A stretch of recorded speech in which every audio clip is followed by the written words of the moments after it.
नमस्कार, मैं हूं Amod Srivastava. Amazing thought, amazing message, amazing information की दिशा में आज एक कदम और आगे। आज के इस दो चिंतन का विषय है बाज का बच्चा और अनल हक का पैगाम। आपको ये मेरा वीडियो अच्छा लगे तो लाइक करें, शेयर करें और लाल बटन दबाकर सब्सक्राइब अवश्य करें। साथ ही बेल आइकन दबाना बिल्कुल ना भूलें। आज के इस प्रथम चिंतन का विषय बाज के बालक। एक बार की बात है कि एक बाज का अंडा मुर्गी के अंडों के बीच आ गया। कुछ दिनों बाद उन अंडों में से चूजे निकले। बाज का बच्चा भी उनमें से एक ही था। वो उन्हीं के बीच बड़ा होने लगा। वो वही करता जो बाकी चूजे करते, मिट्टी में इधर उधर खेलना, दाना चुगना और दिन भर इन्हीं की तरह चूं चूं करना। बाकी चूजों की तरह वो भी बस थोड़ा सा ही ऊपर उड़ पाता और पंख फड़फड़ाते हुए नीचे आ जाता।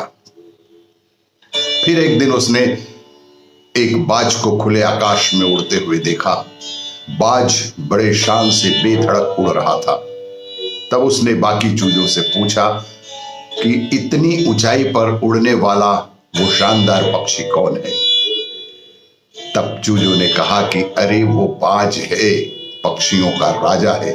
वो बहुत ही ताकतवर और विशाल है, लेकिन तुम उसकी तरह नहीं उड़ सकते क्योंकि तुम तो एक चूजे हो। बाज के बच्चे ने इसे सच मान लिया और कभी वैसा करने की बाज बनने की कोशिश भी नहीं की।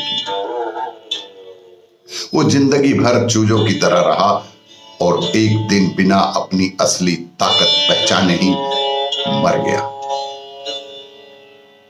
हम में से बहुत से लोग उस बाज की तरह ही अपनी असली ताकत जाने बिना साधारण सी जिंदगी जीते रहते हैं और एक दिन मर जाते हैं। हमारे आसपास का माहौल हमें कुएं का मेंढक बना देता है। हम ये भूल जाते हैं कि हम अपार संभावनाओं से पूर्ण एक संपूर्ण प्राणी हैं। हमारे लिए इस जग में कुछ भी असंभव नहीं है, पर फिर भी बस एक औसत जीवन जी के हम इतने बड़े मौके को गंवा देते हैं। सार यह है कि आप चूजों की तरह मत बनिए, बाज की तरह जिंदगी जिए। आज के इस दूसरे चिंतन का विषय अनल हक का पैगाम। इस दुनिया में जिसने किसी भी तरह का आध्यात्मिक पागलपन दिखाया, उसे हमेशा लोगों के द्वारा सताया ही गया। मंसूर अल हलाज भी ऐसे ही सूफी संत थे। उन्होंने अनल हक का पैगाम दिया, जिसके मायने मैं ही सत्य हूं होता है। इसे धर्म विरोधी माना गया और इस कारण उन्हें 55 साल की उम्र में बड़ी बेरहमी के साथ मौत की सजा दे दी गई। बात उन दिनों की है जब मंसूर बगदाद में थे। अपने सूफी गुरु जुनैद से उन्होंने कई विवादास्पद सवाल किए, लेकिन जवाब देने के बजाय जुनैद ने कहा कि एक समय ऐसा आएगा जब लकड़ी के टुकड़े पर तुम लाल धब्बा लगाओगे।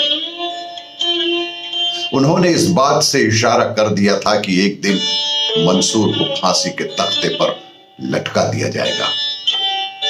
इस पर मंसूर ने जवाब दिया कि जब ऐसा होगा तो आपको अपना सूफी चोला उतार कर एक धार्मिक विद्वान का चोला धारण करना होगा।